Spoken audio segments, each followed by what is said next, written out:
There is a particular kind of suffering that only certain souls understand. It arrives quietly, in the middle of an ordinary moment, when you realize that the person who makes you feel most alive is the one person you cannot have. Not because of distance or circumstance alone, but because something deeper, something almost cosmically orchestrated, stands between you and them. You have felt this, haven't you? That strange mixture of clarity and confusion, where every cell in your body recognizes this person as home, yet every rational thought confirms they can never be yours. This is not mere attraction. This is not simple infatuation that time will dissolve. This is something that reaches into the architecture of your soul and rearranges everything you thought you knew about love, about yourself, about why you are here. What you are experiencing is not random cruelty.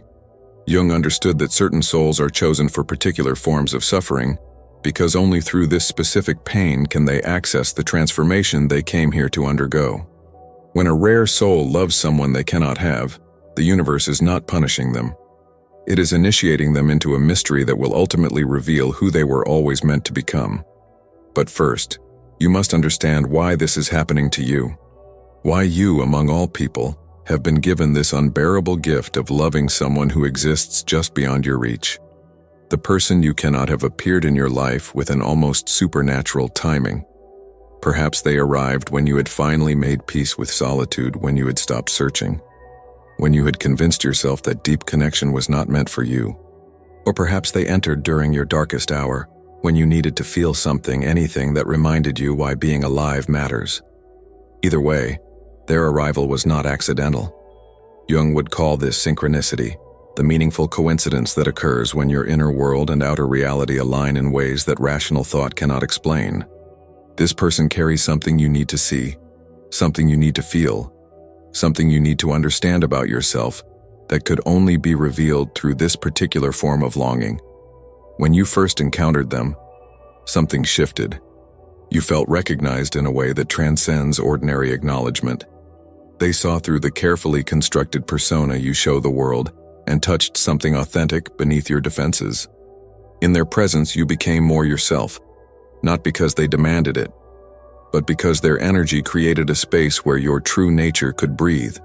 This recognition felt like remembering rather than discovering, like reuniting with a part of yourself that had been missing so long you had forgotten it ever existed.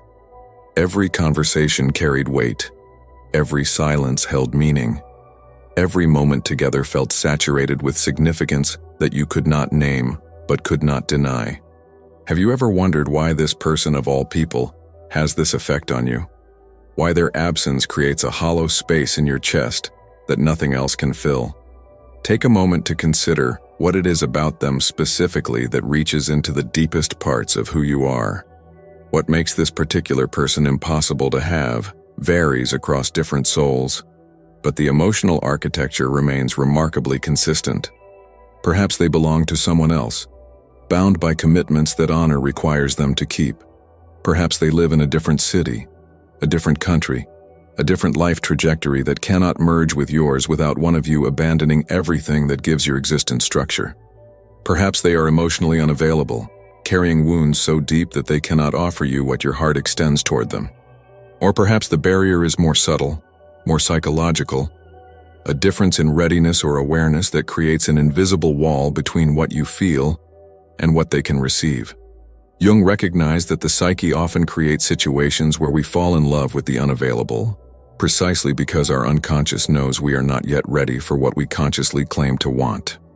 The person you cannot have serves as a mirror, reflecting back aspects of yourself that require attention, healing, integration. They activate your anima or animus, the unconscious feminine or masculine energy within you that seeks recognition and expression.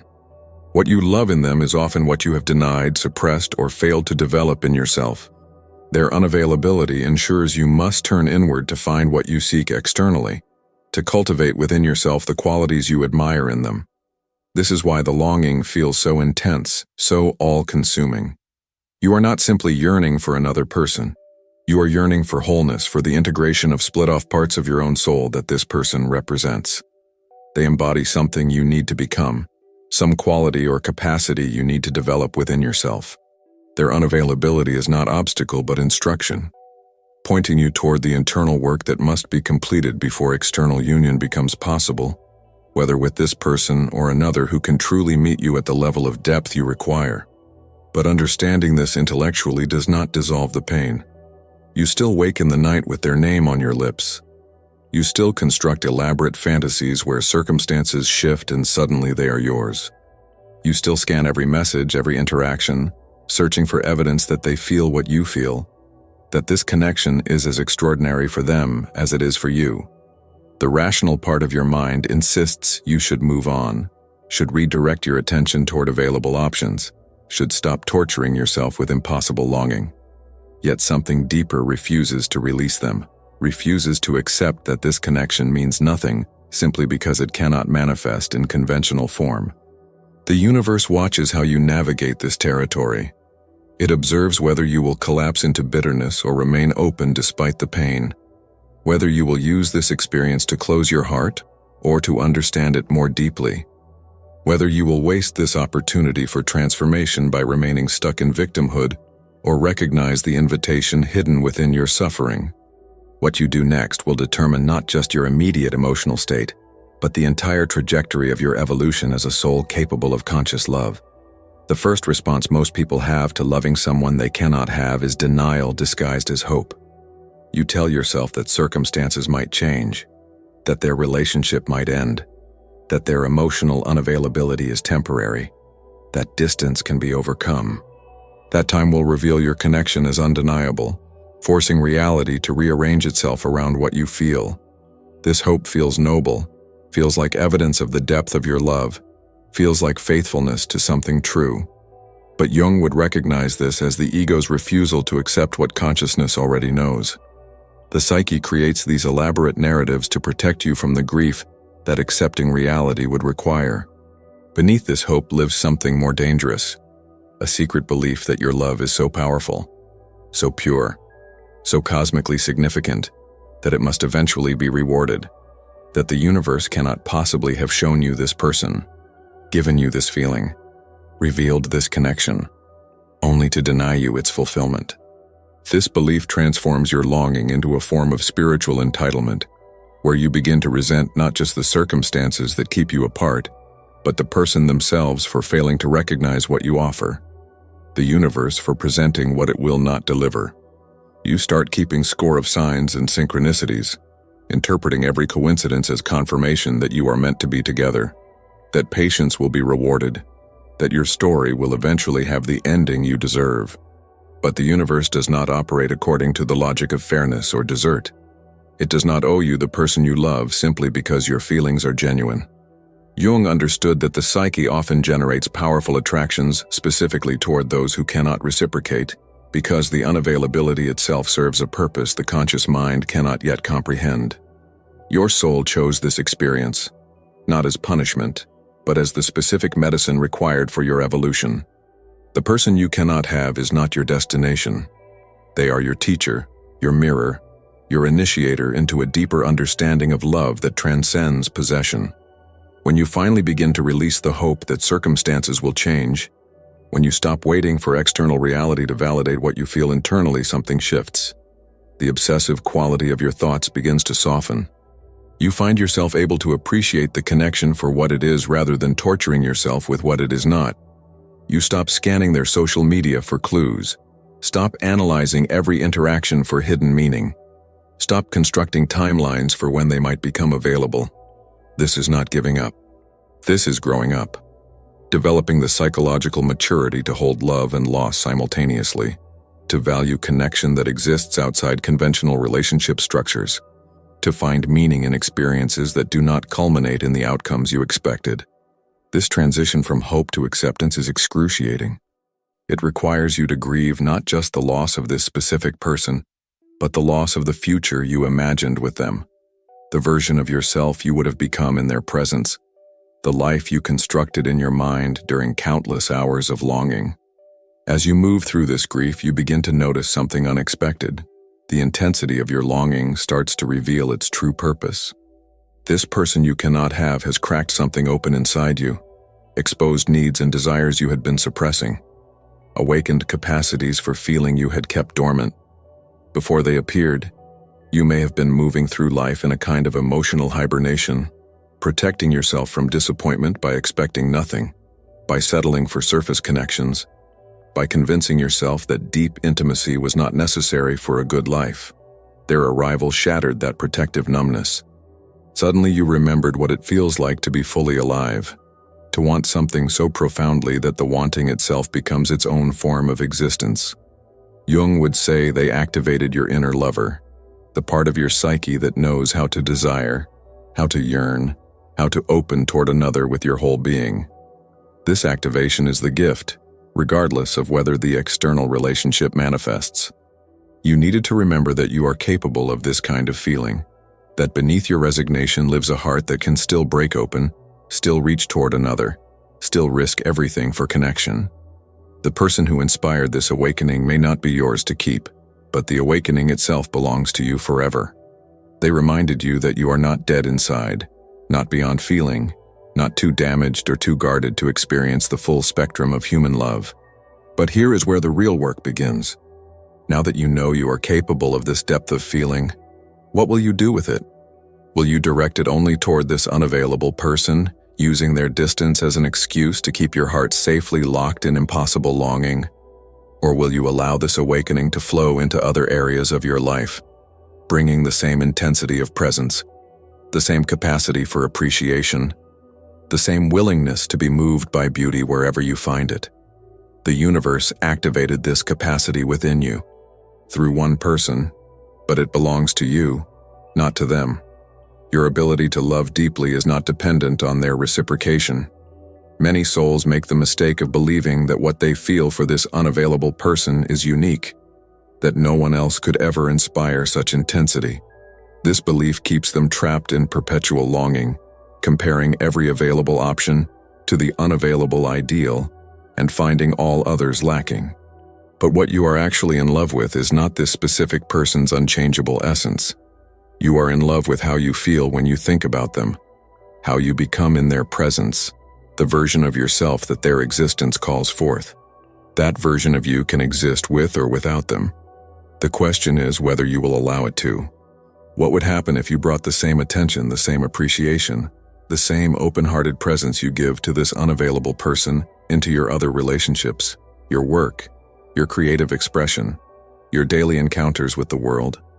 The universe has a particular way of working with souls who refuse to settle for anything less than transcendent love. It shows them exactly what they are seeking, allows them to taste it, to feel it, to know beyond doubt that such connection exists.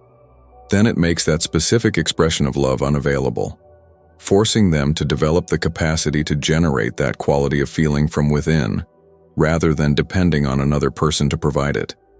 This is not cruelty. This is the fast track to psychological and spiritual maturity, the accelerated path that only certain souls are strong enough to walk. What most people call love is actually need dressed in romantic language.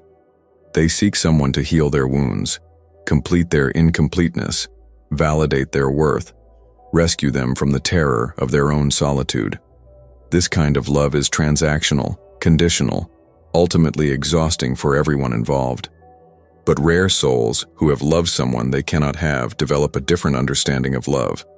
They learn to love without owning, to appreciate without controlling, to feel deeply without requiring reciprocity. This is the love that Jung describes in his work on individuation, the love that flows from wholeness rather than emptiness, from choice rather than compulsion. When you love someone you cannot have, you are forced to experience love as a state of being rather than a series of transactions. There is nothing to negotiate, no relationship to manage, no expectations to fulfill or disappoint.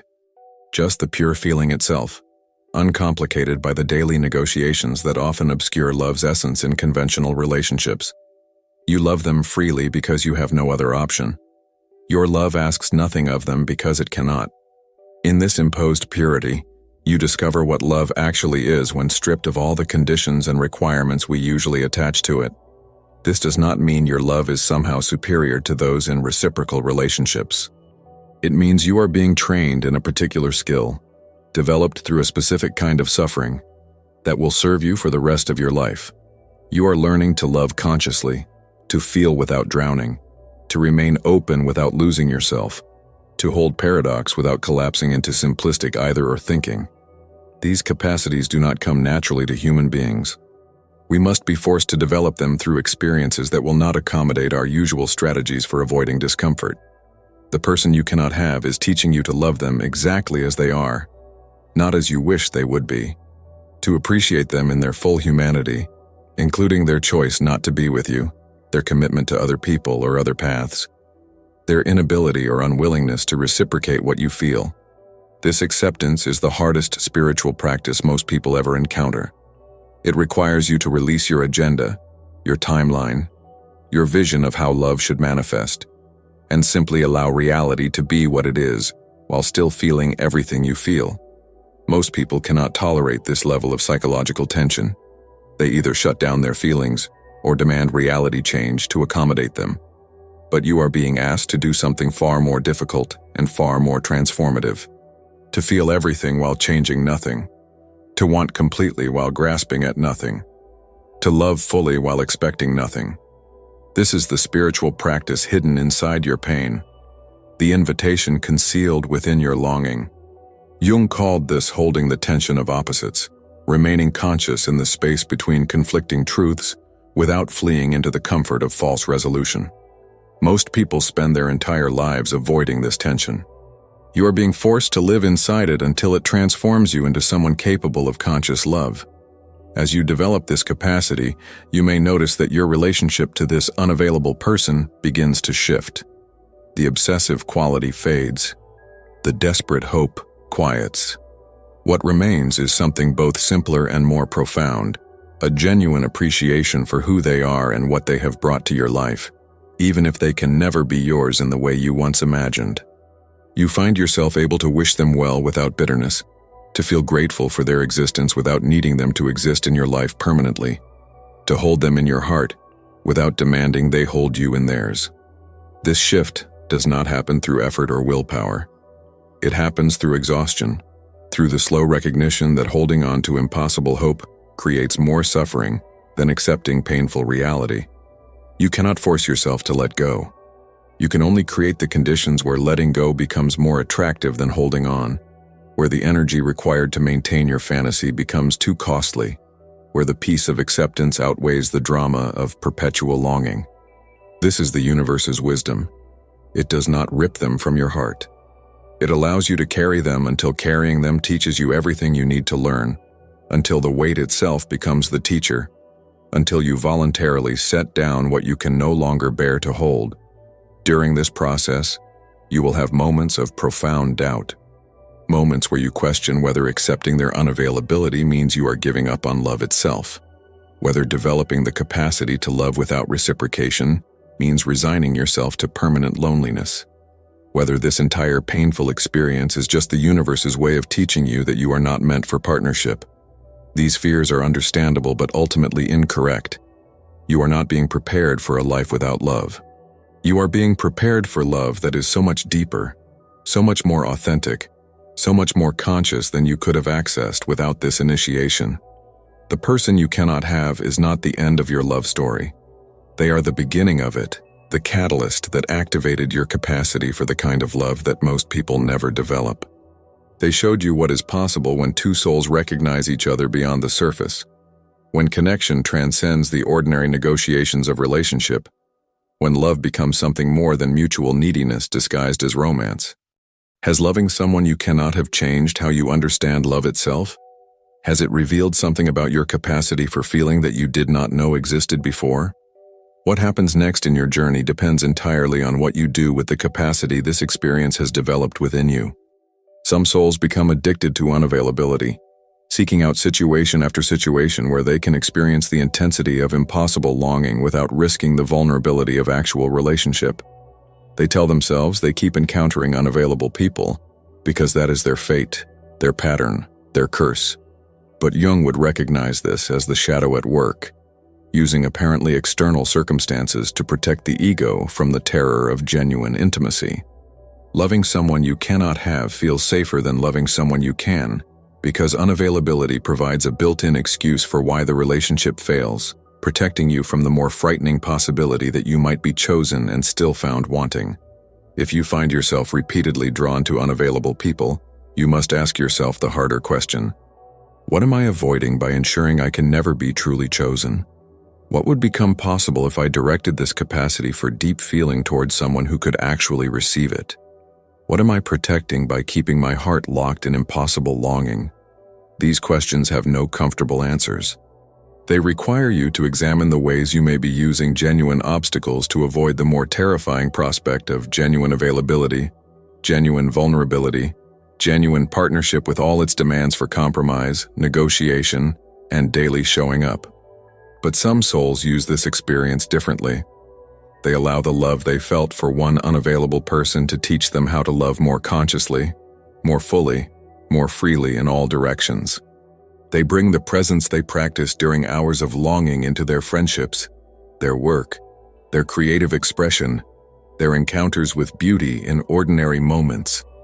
They discover that the capacity to love deeply is not reserved for romantic connection, that the same quality of attention, the same depth of appreciation, the same willingness to be moved can flow into everything they do. They become people who love life itself with the intensity they once directed toward a single person. This is the transformation the universe was engineering all along. Not the acquisition of the person you desired, but the development of yourself into someone capable of loving at a level that transcends typical human consciousness. You were not meant to possess this person. You were meant to become someone who loves as they do, who sees beauty as they helped you see it, who approaches life with the same depth of presence that your longing taught you to cultivate. They were your teacher, not your destination. The lesson was never about getting them. It was about becoming someone who could recognize and honor soul-level connection wherever it appears, even when it appears in forms you did not expect and cannot control. Jung understood that the psyche grows through frustration, not through gratification. When we get what we want easily, we remain at our current level of development. When we are forced to wait, to struggle, to transform ourselves in order to become worthy of what we seek, we evolve. The universe's timing is always perfect, even when it feels like cosmic abandonment. You were shown this person when you needed to remember what deep connection feels like, when you needed to be cracked open, when you needed evidence that you are still capable of profound feeling.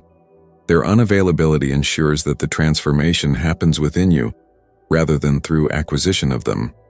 If they had been available, you might have shortcut your own development, might have used the relationship to avoid the deeper work of becoming whole within yourself, might have merged with them in ways that prevented your individuation. As you integrate this experience, you may discover something unexpected. The qualities you loved in this unavailable person begin to appear in your own life, not necessarily in another romantic partner, but in your own developing character. The depth you saw in them becomes depth you cultivate in yourself. The authenticity you admired in them becomes authenticity you express more fully. The emotional availability you yearned for from them becomes emotional availability you offer to yourself and others. You become the very thing you sought, not through imitation, but through the natural development of capacities that were always within you, but required this specific catalyst to emerge. This is the secret the universe was protecting all along. You did not need to possess this person. You needed to become the kind of person who could recognize and appreciate what they represent. They served as a mirror, showing you qualities within yourself that were underdeveloped, unexpressed, waiting for acknowledgement. Your love for them was actually love for your own unlived life, your own unrealized potential, your own capacity for depth that you had been suppressing. Their unavailability forced you to find these qualities within yourself, rather than outsourcing your wholeness to another person. As you develop these capacities, your entire energetic frequency shifts. You begin to attract different people, different opportunities, different possibilities.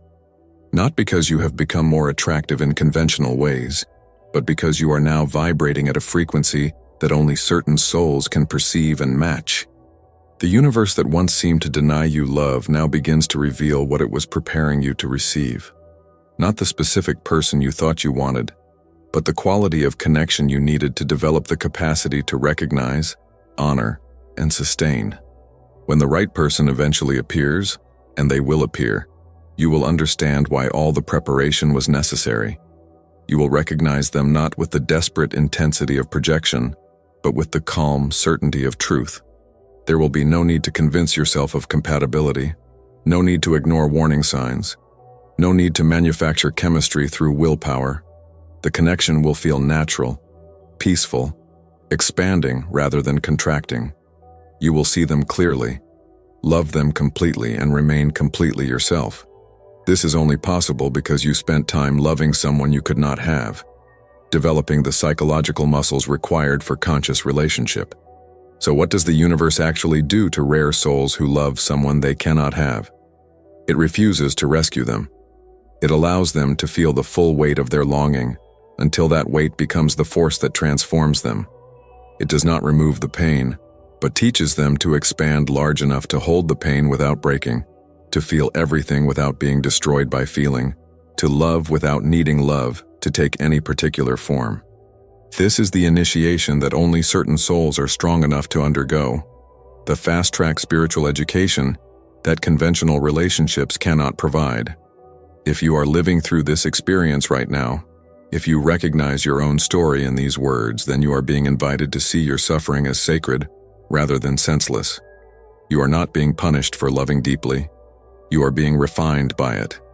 Every moment of longing is not wasted time but concentrated preparation. Every night you lie awake thinking of them is not evidence of your weakness, but proof of your capacity for profound feeling. The universe has not forgotten you. It is preparing you for a kind of love that most people never access because they are not willing to undergo what you are enduring right now. Your path forward is not to stop loving this person, to force yourself to forget them, to shame yourself for feelings you cannot control. Your path forward is to expand your understanding of what love means and how it can manifest. To allow your love for this unavailable person to teach you how to love everything more deeply, more consciously, more freely. To become someone who loves without needing to own, who connects without needing to possess, who remains open even when opening hurts. This is the love that changes the world, the love that heals rather than harms, the love that serves evolution rather than ego. The person you cannot have will always hold a particular place in your heart. This is not something to resist or feel ashamed of. They changed you. They showed you what is possible. They activated capacities within you that might have remained dormant forever. You can honor what they brought to your life without requiring them to stay in your life. You can feel grateful for their existence without needing them to exist in relationship to you. You can love them completely while releasing them fully.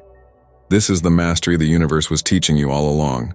If this resonates with your experience, I truly want to hear from you. What has loving someone unavailable taught you about yourself? How has this pain transformed you? Your story might be exactly what another soul needs to hear right now to feel less alone in their journey. Please share your thoughts in the comments below. And if these words brought you clarity, comfort, or a sense of being understood, I invite you to subscribe so we can continue exploring these deeper dimensions of love and consciousness together. Share this with someone who might need to hear it today. Thank you for trusting me with your time and your attention. Thank you for your courage in loving deeply, even when loving hurts. Thank you for being here.